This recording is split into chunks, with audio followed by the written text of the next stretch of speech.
Pues muchas gracias a todas por estar viendo ahora mismo Al Lío. Yo soy Sara Plaza, no soy Silvia Agüero, no os habéis equivocado de canal, simplemente que Silvia está malita y hoy me toca a mí conducir el programa de hoy. Y para hablar sobre acoso escolar, que es un tema muy importante, tengo conmigo a 4 mujeres, 4 expertas, porque las mujeres podemos hablar de muchas más cosas además de feminismo y hoy nos toca bregar con este tema. Y quiero que se presenten ellas como hacemos siempre en este programa. Así que empiezas tú, Imán.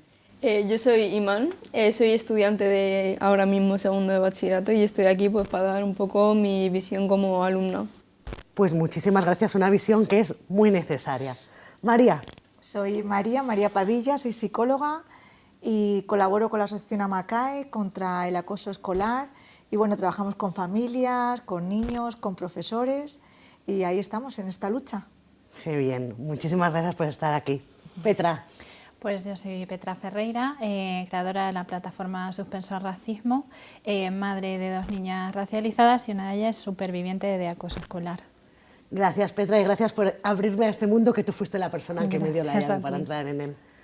Fátima, cuéntanos. Hola, soy Fátima Orzanqui, soy psicóloga también y trabajo en un instituto público en el Departamento de Orientación.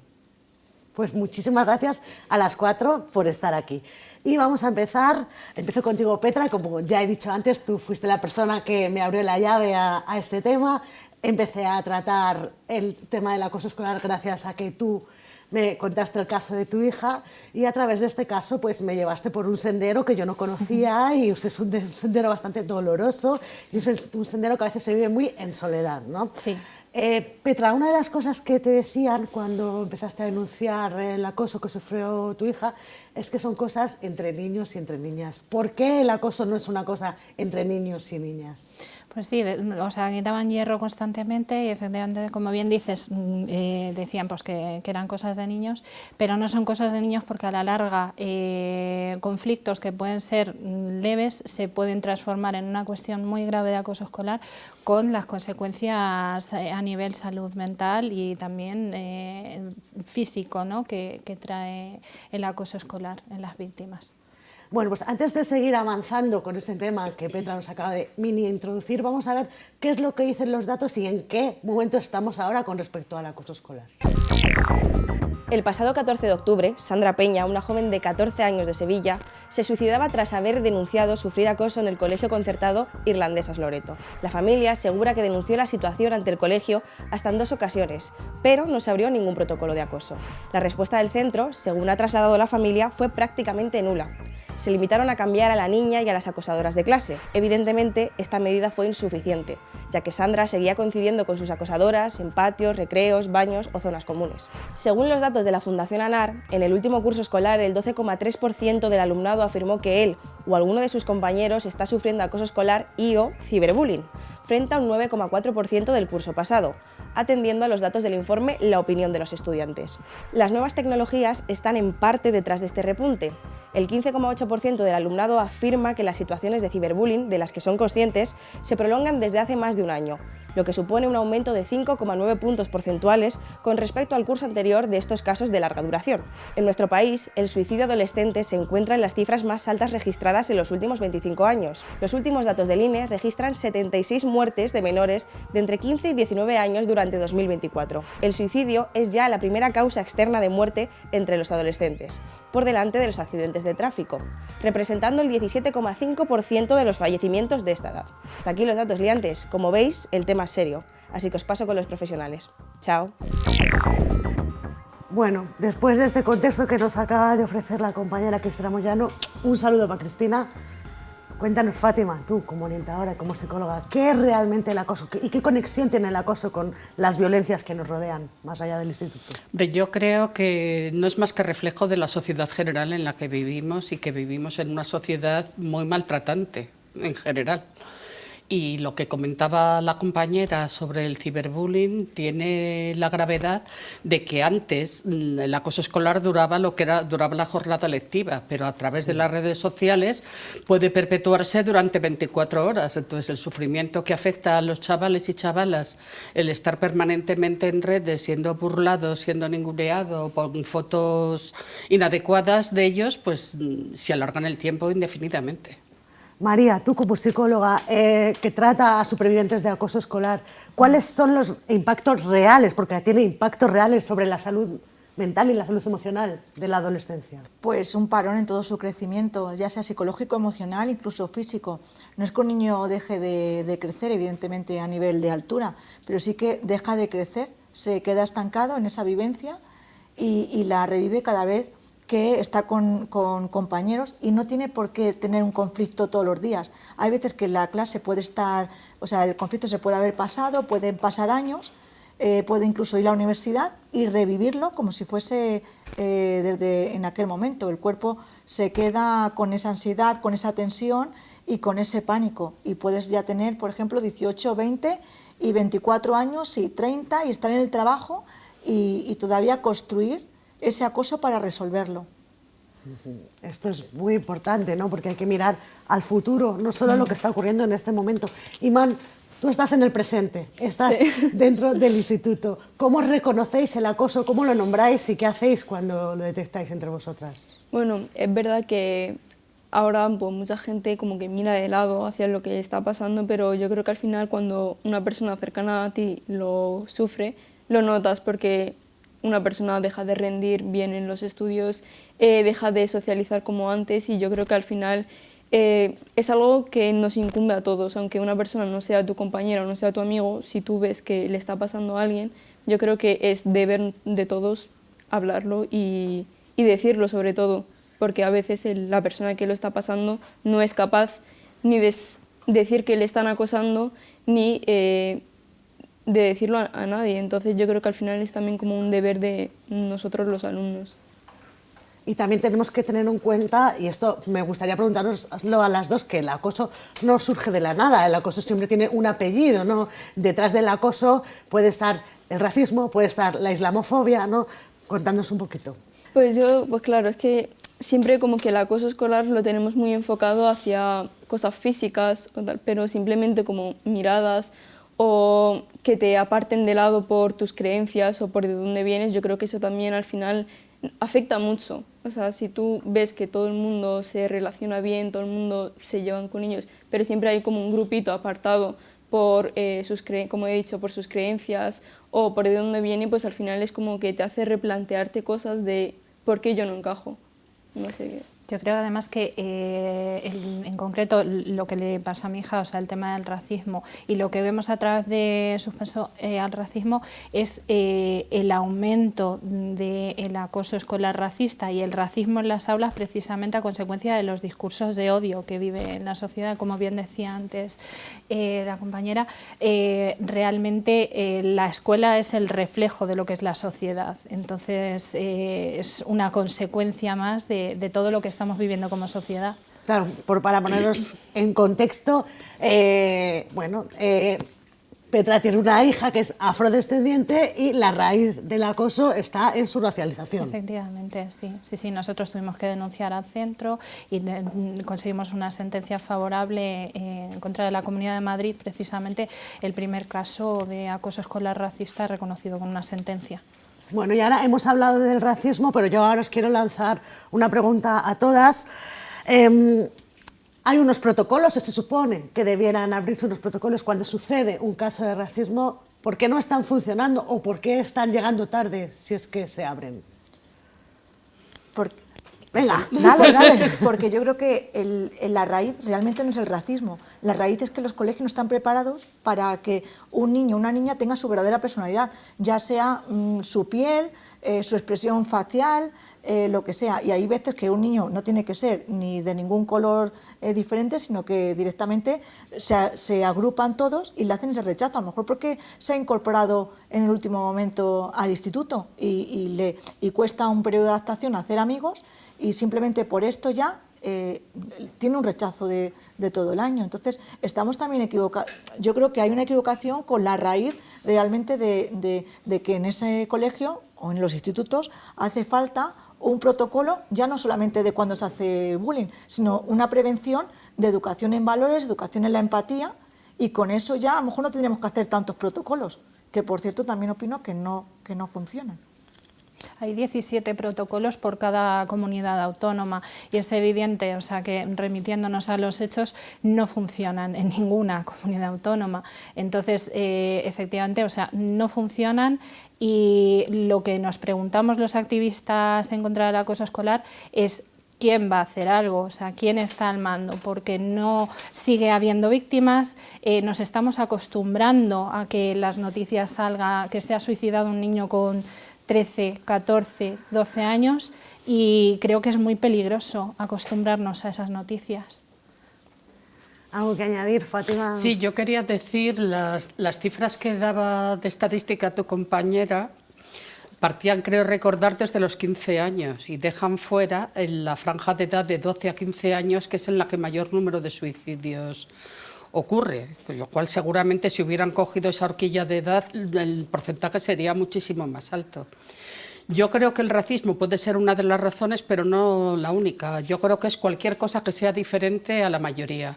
Puede ser un niño más sensible o una niña más sensible, o que lleva gafas, o que se distingue por cualquier cosa. Como decía la compañera, en los centros quizás se educa poco en la empatía, pero es que también vivimos en un mundo muy poco empático. Entonces, pues no deja de ser reflejo de nuestra sociedad. Y respecto a los protocolos, yo al menos en los centros en los que he trabajado, porque soy interina y cada curso estoy en un centro, sí que se está atento y sí que creo que los compañeros tratan de estar alertas si ven algún alumno o alumna aislado y demás.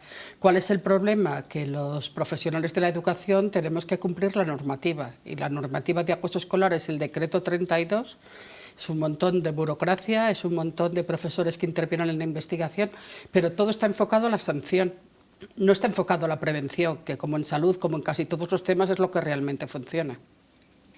Y yo creo que esa burocracia es lo que también, digamos, desgasta más aún a las familias, todo ese proceso burocrático que hay, y también esa carga hacia los docentes que no tienen una formación muchas veces específica y no tienen esa formación para tratar a nivel psicológico, ¿no?, como la podría tener un profesional de la psicología. Al final se les da una carga más de la cual no pueden responder, y creo que entre la burocracia y esa carga se hace una especie de cóctel muy peligroso, que al final es la revictimización para los niños y niñas que sufren esa situación de acoso. Perdóname, Petra, pero no es por corporativismo, te lo prometo, pero en los departamentos de orientación sí que suele haber figura de psicóloga, casi siempre Claro. Somos psicólogos, aunque también pueden ser psicopedagogos o pedagogos. Pero es que yo iría hacia arriba, el problema es de la administración. La OCDE recomienda que haya una ratio de 250 alumnos por orientador, y aún así te daría tiempo a hacer a lo mejor una intervención al año con cada alumno, pero es que las ratios que estamos teniendo en la Comunidad de Madrid son alrededor de 1000 alumnos por cada orientador. No, evidentemente. Entonces, por mucha formación que tengas, no puedes llegar a todo. Claro, no, evidentemente la formación va acompañada de recursos. Evidentemente. Y evidentemente también, o sea, una formación y una sensibilización, pero esos orientadores y esos psicólogos muchas veces no llegan, porque en los institutos sí que tienen una orientadora, pero en primaria hay muchos centros que están, o sea, Puede haber, yo repartidos. he estado en equipo y puedes llevar 5 repartidos, centros, 5 efectivamente, colegios. o más. Iman, yo no sé si tú has tenido el conocimiento de alguna vez de que algún alumno haya ido denunciando acoso escolar y haya obtenido la respuesta satisfactoria del centro. La verdad es que no, porque como ha dicho mi compañera Fátima, al final yo creo que este protocolo se enfoca mucho a la sanción, de a ver a quién vamos a sancionar, a ver quién se lleva el parte, más de a prevenir que la persona sufra eso. O sea, si tú estás viendo desde hace mucho que esa persona está sufriendo acoso, no esperes hasta que sea él que llegue hasta un tope, que luego pasan cosas como los suicidios y tal, para activar el protocolo. Yo creo que esto lleva un trabajo antes que podría evitar llegar a lo del protocolo y Y yo creo que al final, como ha dicho ella, que es que al final consume mucho a la familia tener que estar ahí detrás de papeles después de todo lo que tú estás sufriendo, de lo que conlleva el acoso escolar, que a tu hijo le están acosando en el instituto tal, para encima tener que estar ahí papel tras papel. Muy bien. Creo que ahí se vuelve a repetir, ¿no?, el tema precisamente de la formación, porque el profesorado que contacta con nosotras a través de la plataforma se queja muchas veces de esa falta de formación, de que son tantos trámites burocráticos los que tienen que seguir durante el protocolo, que al final se diluye todo el foco de la atención que debería ser la víctima y la reeducación del agresor, porque ¿qué hacemos con esos agresores? No hay absolutamente ninguna medida, y muchas veces cuando en el caso de mi hija se tuvo que cambiar de centro, que es la norma habitual también en muchos casos de acoso escolar, esos agresores se quedan ahí porque ese protocolo, en el momento en el que se va la víctima, se desaparece, o sea, no existe, y no se hace nada con los agresores tampoco. Claro, yo quería entrar ya de lleno, os habéis metido ya vosotras por el cauce de qué es lo que falla en el sistema, vosotras os habéis metido en él, pero vamos un poco, volviendo un poco el caso de Sandra Peña, que yo creo que ejemplifica muy bien lo que sucede en otros casos. La familia denunció lo que estaba sucediendo hasta en 2 ocasiones y no se hizo absolutamente nada. Petra, ¿cuál es el principal obstáculo que encontráis las familias cuando os dirigís a un centro a denunciar una situación de este tipo? Pues lo primero, el decir lo que has dicho tú antes, cosas de niños, no es algo, un conflicto que a lo mejor pues se arregla mediante una mediación entre iguales, es como un muro corporativista, ¿no?, en el cual al final se señala a la víctima como el culpable, a los padres de sobreprotegerles, y se inicia ese trámite. Muchas veces, en el caso de Sandra Peña, se denunció hasta en 2 ocasiones. En nuestro caso en concreto fueron hasta 2 protocolos de acoso escolar también abiertos con mi hija, y al final es tanta burocracia para que acabe dentro de un cajón y no pasa nada, ¿no? María, ¿tú qué crees? Cuando un centro recibe una denuncia de este tipo, ¿dónde se corta ese protocolo? Pues yo, en mi experiencia, estoy un poco con Petra, y yo veo a los profesores y al equipo educativo o a la comunidad educativa, los veo muy desorientados. Y enseguida yo, por ejemplo, de 10 colegios que voy, uno sí que te abre las puertas, y luego, por ejemplo, por ser privados muchas veces, y yo digo, oye, que somos sanitarios, somos psicólogos sanitarios, entendemos de emociones, pero están muchas veces con defensas, sobre todo cada uno salvándose un poco su culpabilidad. Y también, como yo digo, que se forma una especie de efecto bola de nieve. El niño le victimizan y le dicen, oye, es que te hacen bullying por esto. Y siempre yo digo, no le hacen bullying por esto, le hacen bullying porque esta sociedad todavía no está preparada para tratar a todos los niños de manera por igual. Y al acosador, en general, lo que ha dicho Petra, ¿no?, que muchas veces es el niño y la familia la que opta por sacar al niño del instituto o del colegio, porque es que no encuentran otra solución. Los padres los veo súper desgastados, es que tenemos que meter a los padres también en consulta. Los profesores los veo desorientados, no culpables, desorientados, que muchas veces ya cuando nos abren las puertas y también necesitan esa ayuda, necesitan como esa comprensión, porque es que muchas veces no saben lo que hacer, y la típica pregunta, ¿no?, es que le decimos al niño, ¿qué te pasa? Entonces ahí decimos, oye, justo preguntar qué te pasa, el niño siempre te va a decir bien, y es una de las preguntas típicas que hacen todos los profesores. Yo veo a todos los profesores que hacen las típicas preguntas que son justo las que no se tienen que hacer a un niño que está sufriendo bullying. Entonces es que yo creo que la formación a los docentes es primordial. Y debería ser obligatoria, Sí, que no lo es. sí. Fátima, abramos el melón. ¿Qué pasa con la concertada? ¿Qué pasa con los protocolos en la concertada? No he trabajado nunca en la concertada, no sé cómo son, pero imagino que son los mismos. Pero por lo que dicen, esto con Petra lo he hablado bastante, ¿no?, porque parece ser que todo indica que es todavía más difícil denunciar un acoso en la concertada. Hombre, yo supongo que en el caso de la concertada, además de alumnos, son clientes y que no querrán disgustar a nadie, pero te digo que hablo desde la ignorancia porque siempre he trabajado en centros públicos. Vosotros sí que teníais... En el caso de la concertada, en la Comunidad de Madrid actualmente hay 3 sentencias por acoso escolar racista.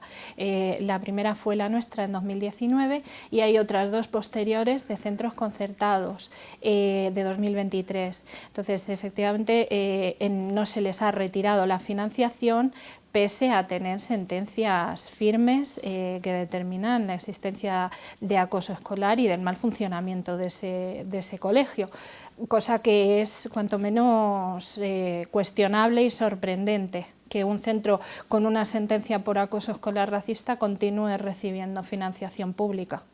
Iman, todo esto, ¿cómo lo vivís vosotros? Porque, claro, ¿a dónde recurrir cuando estáis sufriendo algo así?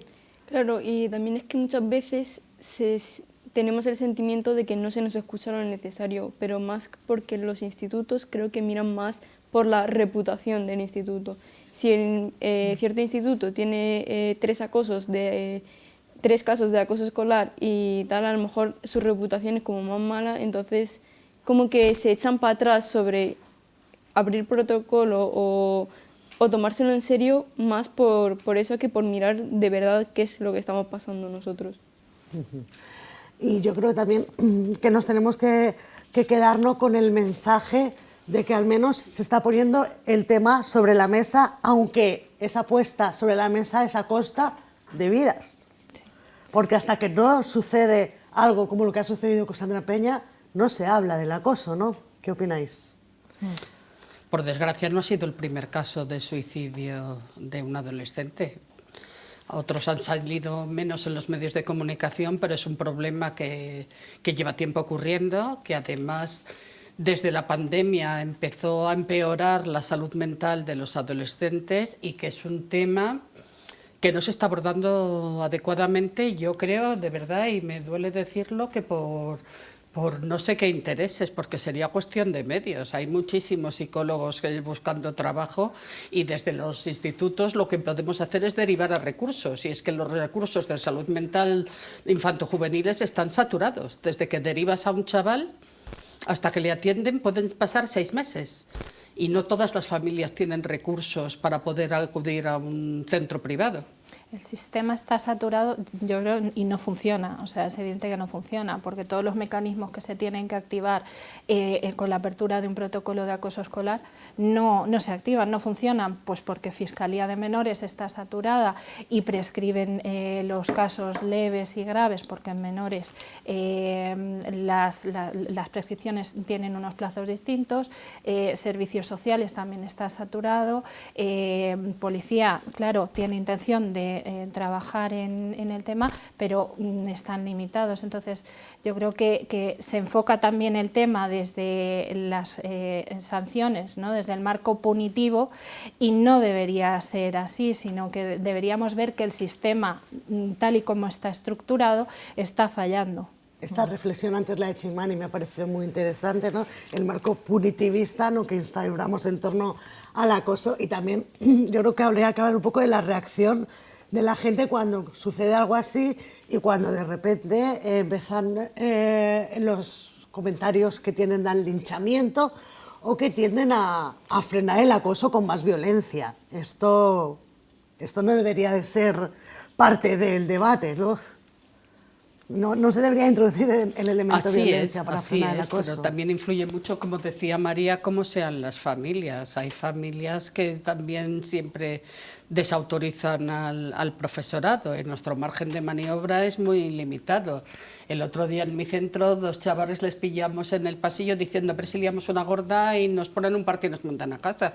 Pero es que los profesores no tienen otro recurso que poner un parte. Se trata, en donde yo trabajo, de poner partes de justicia restaurativa, que en vez de irse a casa se queden en el instituto haciendo algo. Y a mí esa me parece que puede ser una vía, pero en mi opinión, como os decía antes, que vivimos en una sociedad muy maltratante, sería promover el buen trato.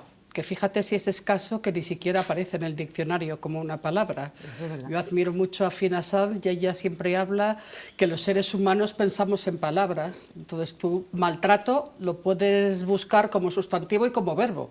Tú puedes conjugar yo maltrato, tú maltratas, él maltrata, pero no existe buen trato ni como sustantivo ni como verbo. ¿Por qué? Porque no hemos tenido ninguna necesidad de nombrar una realidad. Entonces deberíamos intentarlo, inventarlo y promoverlo. Y además que casos como el de Sandra Peña han llegado a los medios de comunicación, pero creo que también tenemos que reflexionar en todos esos casos que no llegan a los medios de comunicación y que se quedan pues, en el entorno de la familia, ¿no?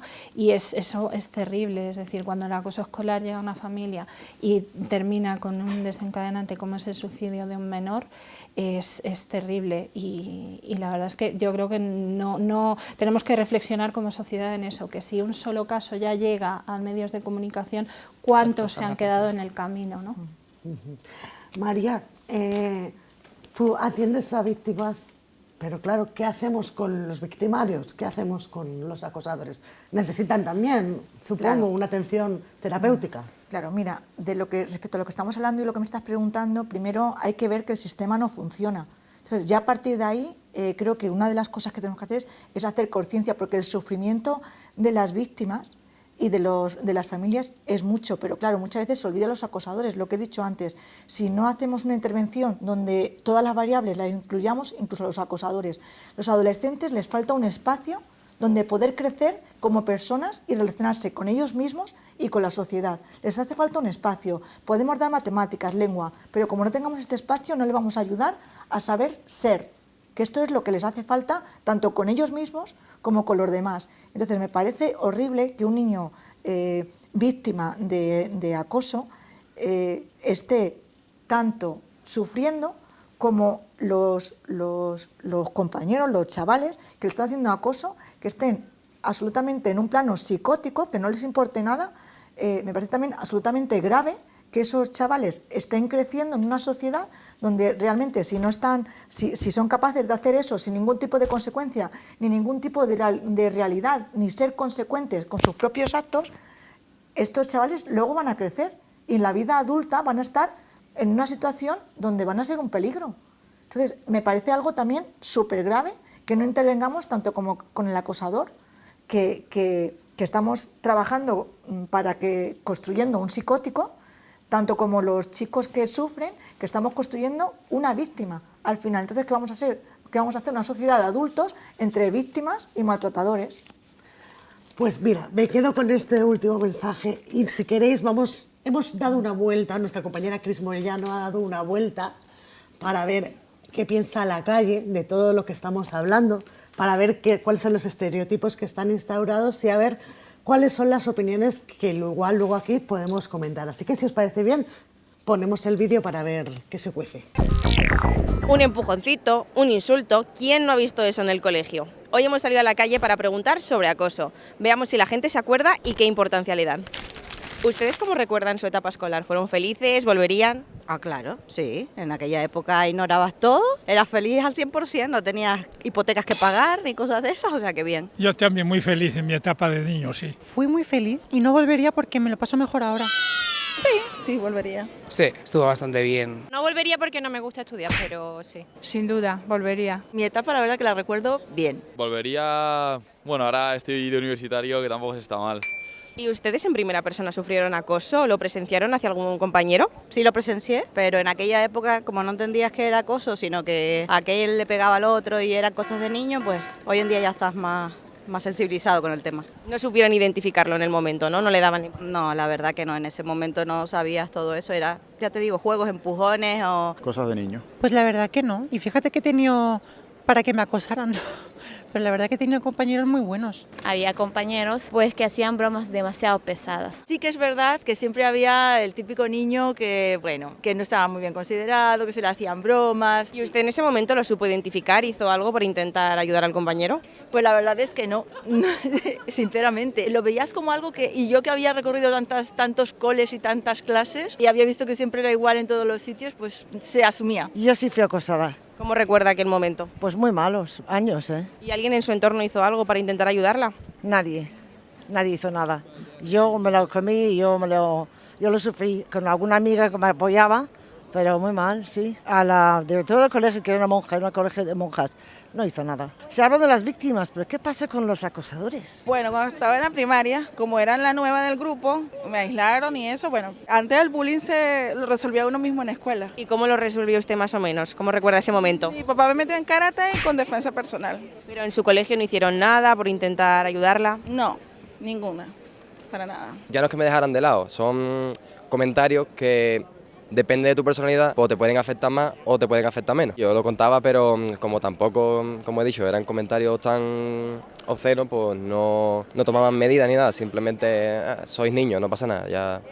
Entonces, bueno. Muchas veces me hacían bullying porque yo metía los ojos de chico y tú sabes, al fin y al cabo acababa pegando a los chiquillos. Y la gente decía, Vico, Vico. Pues yo le pegaba, me cagaba en sus muertos muchas veces y eso. Sí que tuve mis momentos de sentirme más humillado en el colegio, sí. Los niños quieren llamar la atención y para eso a veces pues tratan mal a los otros. Yo de pequeña estaba como más rellena y entonces pues ciertos comentarios, ¿no? Pues lo típico que luego esto te lleva a X problemas, ¿sabes? Como un TCA, que sí he sufrido, porque al final te llega y te lo acabas creyendo. ¿Y lo comentaste en tu casa, con tus amigas, a los profesores o te lo comías sola? Sola, pero al final una madre sabe mucho, entonces pues eso lo acaba viendo. ¿Y piensa usted que la gente que sufre acoso de pequeño luego de mayor se manifiestan las consecuencias?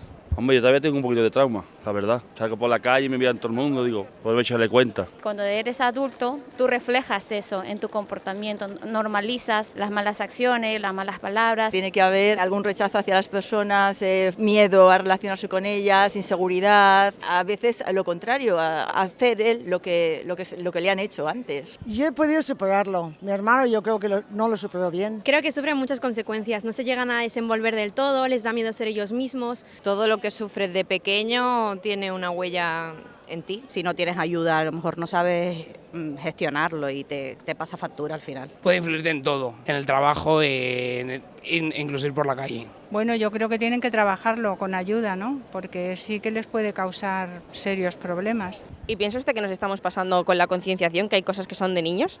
No, yo creo que no, que es un tema con mucha importancia y que de verdad hay que hacer hincapié constantemente porque es algo que sigue sucediendo. Sí, 100%. O sea, una cosa muy pequeña lo hacen muy grande para lo que realmente es. Nunca es pasarse. Pues hombre, claro que hay cosas que son de críos, pero si un día es uno, otro día es otro, son peleas que tal, pues hay que dejarles también que ellos evolucionen y ellos mismos vayan aprendiendo, pero no nos estamos pasando. No, yo creo que concienciar siempre está bien, es la solución para que deje de haber acoso en los colegios. Algunas cosas son de niños y otras cosas los adultos deben de participar. Hay cosas que son de niños, pero no todas. Hay que saber llevar cada caso y tomar medidas. Todo lo que sea para que esa persona viva en paz nunca es pasarse.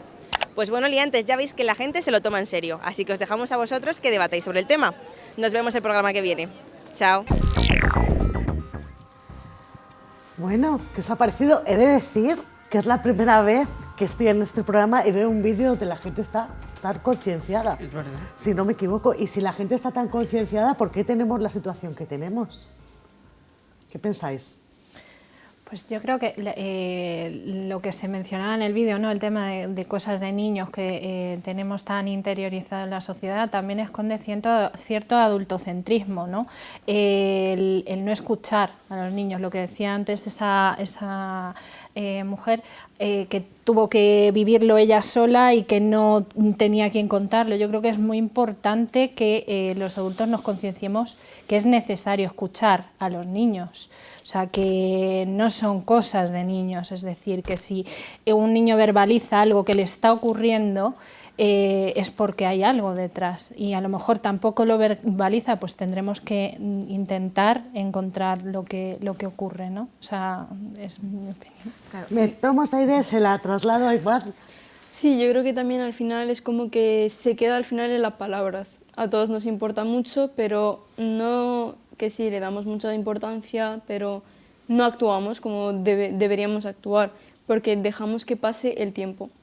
Dejamos que pase el tiempo y no actuamos desde la raíz, que es, si un comentario ya puede desencadenar a eso, no es, vale, uno le han llamado tal, paso del tema, porque es cosas de niños, no, o sea, y al final yo creo que también viene de casa. O sea, si tú estás en casa con discursos de odio y tal, luego al final tú eso lo reflejas cuando vas al instituto. Al final el instituto es un sitio donde hay gente de muchos sitios, muy diferente cada uno, y si a ti te han inculcado de que como eres tú es como tienen que ser todos, pues al final es como que cuando ves otra persona diferente te parece que está mal y que tú eres el que está bien. Una sociedad supremacista, Sí. ¿no? Y el auge de los discursos de odio pues contribuye mucho a todo esto. No sé si queréis añadir algo con... Sí, pues sobre todo que no es cosa de niños y a la vista está, porque si fuese cosa de niños ya estaría resuelto.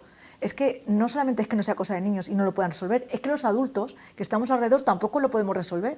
Y luego muchas veces yo he visto que dicen los niños que observan, que lo digan. Vale, pues eso también es muy difícil porque ya ni los niños que sufren el acoso lo dicen por vergüenza. Evidentemente los que acosan no lo van a decir. Y los niños que lo están observando pues tampoco lo van a decir por miedo, porque los niños son frágiles, están en desarrollo y tienen miedo, están llenos de miedo de ser criticados. Entonces, está claro que no es cosa de niños y los adultos pues son los que tenemos que tomar acciones. ¿Qué es lo que tú ves en consulta en cuanto a salud mental relacionado con el acoso que la gente no ve? Pues el sufrimiento, pero el sufrimiento muy grave, que un niño va todos los días 24/7 porque llega el fin de semana. El niño se despeja un poco, pero siempre tiene ahí en su cabeza, el lunes tengo que ir, el lunes tengo que ir, el lunes tengo que ir. Un sufrimiento que es demasiado y que los coles no son un campo de batalla. Yo no tengo que aprender defensa personal para ir al colegio, yo tengo que ir al colegio a disfrutar, a estar con los amigos, a pasármelo bien incluso. O sea, no es un campo de batalla. Entonces yo lo que sí que veo es el sufrimiento, un sufrimiento que yo creo que la sociedad no tendría ni que respirar, sabiendo que hay un montón de niños que sufren ahora mismo en sus casas. Sufrimiento causado en muchas ocasiones por estas violencias específicas, ¿no?, de las que hablamos antes, violencias que impactan también en la sociedad adulta, pero quizá que causan heridas más profundas en la infancia, ¿no, Fátima? Y además quería yo añadir que no solamente son comentarios o burlas, es que a veces el acoso por exclusión provoca el mismo o mayor daño. Niños que están aislados, que se ve que nadie les habla en clase, que nadie quiere hacer un trabajo en grupo con ellos, que en el recreo no tiene con quién estar, entonces eso, en mi opinión, y yo tengo compañeros que me satisface ver que están pendientes y que las juntas de evaluación no solamente hablan de resultados académicos, que se preocupan de ver a algún niño o alguna niña que no se relaciona. Pero claro, pues es lo que hablábamos antes, del estar desbordados y de no tener medios suficientes. Yo he traído, no sé si os puede parecer interesante, una investigación muy reciente que ha hecho la Universidad Juan Carlos I con la Universidad Oberta de Cataluña, y hablan que 1 de cada 5 adolescentes en España en algún momento ha pensado en el suicidio. A mí me parecen cifras escalofriantes, y ya no solamente esto, si este porcentaje ya es altísimo, un 30% manifiesta que durante el último año se ha autolesionado, que eso no hemos hablado todavía y a mí me preocupa muchísimo, y un 20% no lo ha hecho pero se lo ha planteado alguna vez. A mí alguna alumna me ha manifestado que hay páginas de TikTok que enseñan cómo hacerse cutting, que es como lo llaman ellos, o dónde hacerlo y de qué manera ocultarlo. Y están aprendiendo una forma de suplir su sufrimiento emocional con un sufrimiento físico que antes no ocurría. Entonces, tenemos que estar pendientes todos, no solamente el centro educativo, también las familias. Sí, es una de las cosas que queríamos tratar en este debate. Aún no habíamos llegado a ella, pero me encanta que nos vayáis llevando vosotras por el camino, y es el empeoramiento de la salud mental. Imán, ¿cómo lo estáis viviendo esto en las aulas a raíz de la pandemia? Lo que dicen las cifras es que la salud mental de los adolescentes ha ido en picado. No sé cómo lo vivís a día de hoy. Sí, porque yo creo que el aula debería ser un sitio donde tú llegas de tu casa y es un sitio donde eres tú misma.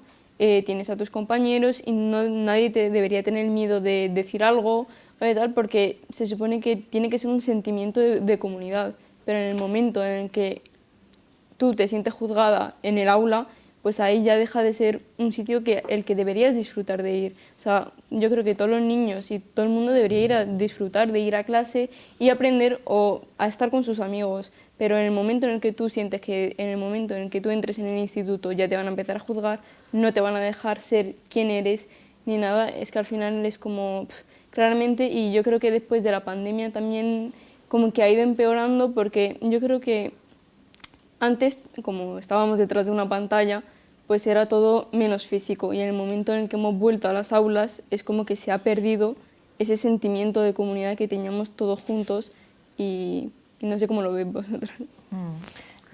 Yo la verdad es que creo que, como bien decía ella, ¿no? Al final, independientemente de que, o sea, como sociedad tengamos que estar también pendientes de todo, las aulas no son espacios seguros actualmente. O sea, los niños no van a un espacio seguro porque es muchas veces un ambiente hostil, ¿no? O sea, como bien decías antes, y al final la responsabilidad efectivamente la tenemos como sociedad, la tiene la administración, pero también la tienen, o sea, yo me reitero en lo que he dicho antes, los centros educativos tienen una obligación que es la labor invigilando.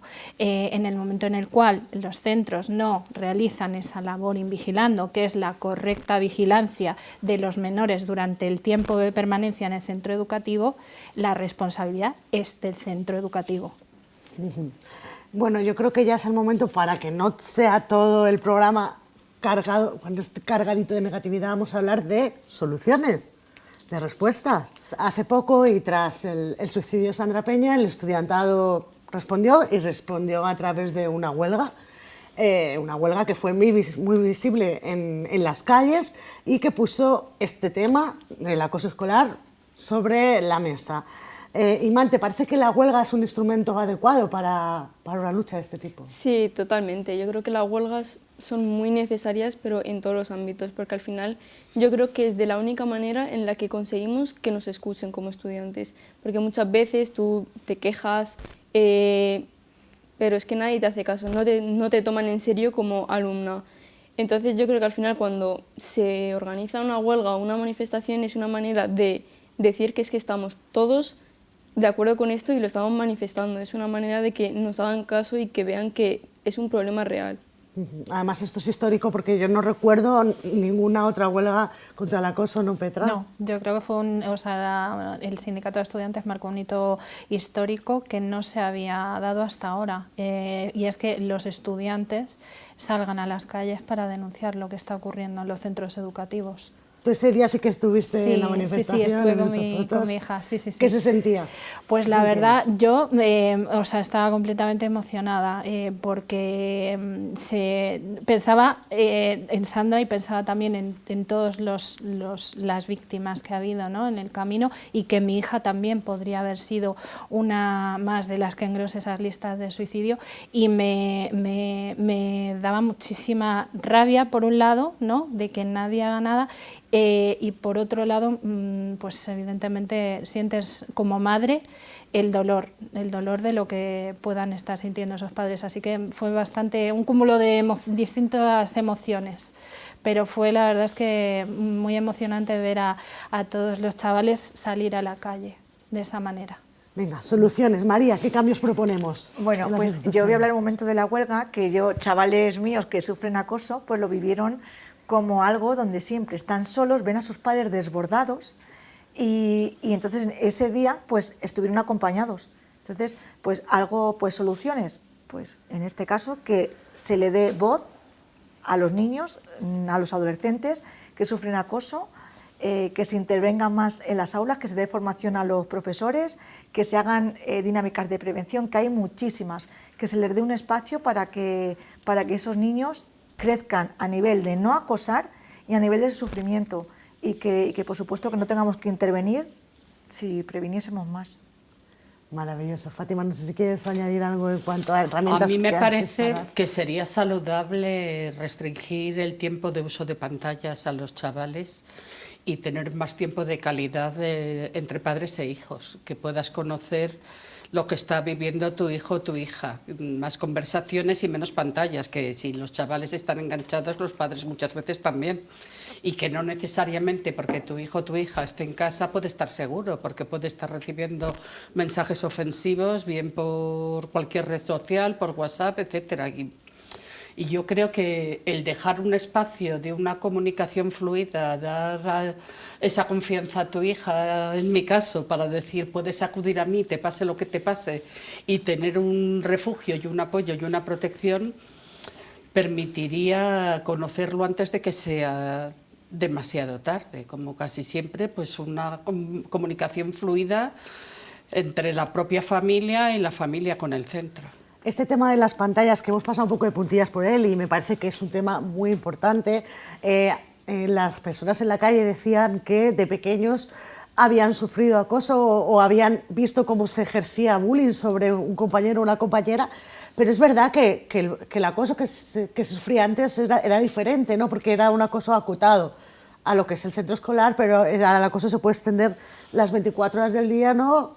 Por culpa de las redes sociales. ¿Cómo vivís esto, Iman? Claro, es un tema un poco delicado porque al final, como has dicho antes, como has dicho ahora, que antes pues vivías, si te acosaban era de 8 a 2, ahora de 8 a 2 en el instituto y luego cuando sales encima por las redes sociales, que yo creo que se han llevado de muy malas maneras, pero también porque no sé, yo creo que los padres deberían tener más control sobre qué ven sus hijos en las redes sociales o qué escriben, porque vale, yo puedo subir una foto mía en la que a mí me gusta y luego recibir miles de comentarios de gente que qué fea estás, que qué gorda estás, pero no hay control. O sea, para que un niño coja y escriba esos comentarios a otra persona, sus padres, ¿dónde están? Y también creo que se expone a los niños a una edad muy temprana a lo que son las redes sociales y a las pantallas. Entonces, al final las redes sociales son una comunidad muy tóxica y exponer a los niños a tan temprana edad a eso yo creo que también ha influido mucho.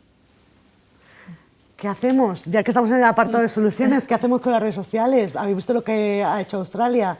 No sé si sois conscientes que está intentando bloquear la edad de acceso.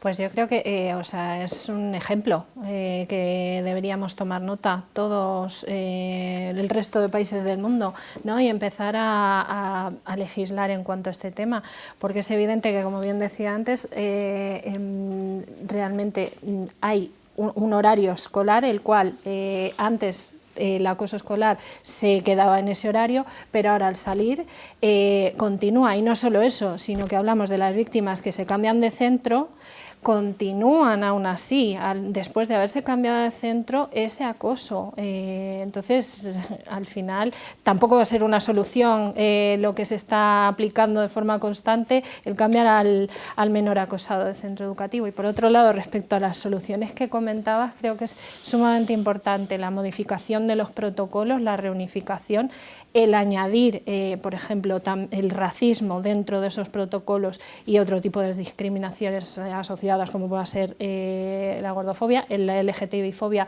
afortunadamente ya forma parte, formación al profesorado, dotar de recursos al profesorado y que evidentemente pues, se legisle en cuanto a este tema. Sí, porque una de las cosas que fue de las primeras cosas que me contaste, y eso no se me va a olvidar, y es que en los protocolos para intervenir frente a un caso de acoso escolar hay violencias que están olvidadas, ¿no? Sí. Como puede ser el racismo, que ni siquiera aparecen. No, se trata de forma anecdótica en el perfil de la víctima pasiva, la pertenencia a un grupo étnico distinto al de la homogeneidad del grupo. Cuando estamos hablando que no hay grupos homogéneos, que ya forma parte de la heterogeneidad de todas las aulas. Bueno, y ya sí que en nuestros apartados de recomendaciones a las familias y a las personas que están sufriendo ahora mismo acoso escolar, creo que cada una desde vuestra disciplina, desde vuestro terrenito, ¿qué es lo que le diríais a una persona o a una familia que se está enfrentando a algo así? Fátima. Pues un poco en la línea de lo que te decía antes, que conozca a su hijo o a su hija, que hable con él, que le dé un vínculo de confianza, que haga lo que haga, puede acudir a pedir ayuda, a contar lo que le está pasando. Por cierto, quería decir, han hecho todo el protocolo de adicción a redes, que es que eso tendríamos que hacerlo para todos los chavales. Es inviable, es inviable. Claro, ¿cómo haces un protocolo para el otro día hubo un caso que dije, se lo voy a mandar a esta familia, pero luego me pongo a mirar y digo, si es que lo tendría que mandar para todos los chavales. En ese protocolo venían 2 guías de consejo a las familias y eso es lo que yo he sugerido, que se suba a la página web del centro, porque puede venir a todos. ¿Y qué ocurre también? Pues que en tecnología tecnologías, nuestros chavales saben más que nosotros, entonces por mucho control parental que le pongas, lo vas a ver saltar. Por eso que la cuestión es educar, transmitir valores de respeto a las diferencias. ¿Ves? Una de las cosas que luego me he dado cuenta con lo que me preguntabas de la concertada, quizá una de las diferencias es que en la concertada suelen ser más selectivos, no solamente alumnado de distinto origen racial o de país, sino también a las necesidades educativas especiales. En la escuela pública es donde cabemos todos, tengas la necesidad educativa que se tenga, o tengas el color de piel que tengas, o vengas del país que vengas. En cualquier momento del curso se pueden incorporar. Yo la última semana he acogido a chavales cubanos, venezolanos, chinos, y cabemos todos. Entonces a mí esa heterogeneidad me lo creo de verdad, que es que nos enriquece, que la multiculturalidad nos hace mejores a todos. En mi centro vamos a organizar el último día de clase un desayuno, que cada uno lleve algo típico de su país y que los compañeros conozcan la gastronomía de los distintos países de sus compañeros. Y es que con esa heterogeneidad todos ganamos, en mi opinión. María. Bueno, pues mira, yo con respecto a las redes tengo también mis opiniones, porque, a ver, no podemos tapar tampoco el sol con un dedo. O sea, las redes están, y eso es como cuando decía en aquella época mi madre, oye, vaya música, y ahora los modernos, y no sé cuánto. Vale, las redes ahora mismo están. Ahora, otra cosa es el uso, mal uso o el abuso. Entonces, aquí yo creo que los padres sí que tienen que recibir una formación, una educación, pues para saber también, y que los padres se actualicen, a lo mejor en redes, y saber, yo qué sé, pues a lo mejor jugar con su hijo en un momento dado, qué está haciendo, poder hablar sobre ello. Porque también yo tengo padres que no le dejan el móvil hasta los 16 años, y luego el crío está aislado con los demás compañeros. Entonces, es que también hay que tener cuidado y tener en cuenta estas cosas. Entonces, yo siempre digo, y pongo el mismo ejemplo, ¿las calles son peligrosas? Pues en las calles pasa violencia. Pero claro, las calles es un vehículo, como las redes puede ser un vehículo. Aquí lo que tenemos que siempre es educar y también actualizarnos en la época que estamos. Claro, pero también las prohibiciones tienen un reverso, ¿no? Sí, porque exacto. todo lo prohibido al final acabas fomentando. Seduciendo. Claro, Eso, que es creando prohibición, autocontrol, ¿no? redes clandestinas de pantallas, ¿no? Tráfico de móviles, ¿no? Es enseñar a utilizar, como decía María. Sí. Bueno, y tú que estás en contacto día a día con las víctimas de acoso y con las familias, ¿qué síntomas tienen que detectar las familias o deben de empezar a preocuparse cuando ven algo que debería de provocar su reacción? Yo antes de decir los síntomas, lo que sí que también les digo es qué clima tenéis que dar a un crío para que pueda abrirse y confiar en que tiene un problema, porque esto también es un problema. O sea, no confiar en que el niño está sufriendo acoso. Entonces, pues muchas veces tenemos nuestros propios problemas los padres, que no nos damos cuenta de que el crío en un momento dado ha cambiado el carácter, con las notas, en un momento dado le duele la tripa, no quiere ir al colegio, o a veces tiene un comportamiento exquisito. Esto también es un síntoma, cuando tiene un comportamiento exquisito, y el niño, ¿no? El buenismo. Y para mí es importante dar esta formación a los padres. ¿Como madre? Pues como madre, lo que ya decía antes, ¿no? El mensaje que le puedo dar a los padres, como madre de una sobreviviente de acoso escolar, es que hablen con sus hijos, ¿no? O sea, que les escuchen, que dediquen tiempo a sus hijos y que no están solos. Es decir, si están sufriendo una situación de acoso escolar, que busquen recursos. Hay muchos recursos, hay mucho apoyo. Por ejemplo, la Asociación Madrileña contra el Acoso Escolar, también nosotras en concreto en la plataforma Suspenso Racismo, y hay miles de recursos para que se sientan arropados y se les oriente en ese proceso burocrático, como digo, que si se hace solo es muy, muy doloroso y tortuoso para las familias. Iman, ¿qué le dirías a tus compañeros y compañeras? Pues primero que mucho apoyo y que siempre va a haber alguien que les apoye, y también creo que es muy importante de parte de las familias o también del centro asegurarse de que cada alumno tenga un lugar seguro al que pueda acudir siempre que le pase algo, porque al final si tú te pasa algo y te encuentras solo, lo hace más doloroso y aparte no vas a tener con quién, porque al final a veces abrirte con alguien y contárselo a alguien puede que tú también te des cuenta de muchas otras cosas y te ayude mucho más. Pues chicas, muchísimas gracias por haber compartido este momento con nosotras y bueno, espero que todo lo que se ha contado, que creo que es muy interesante, quede en el subconsciente de todas las personas que nos están escuchando y que nadie vuelva a darle la espalda al acoso escolar. Muchas gracias, chicas. A ti por darle voz.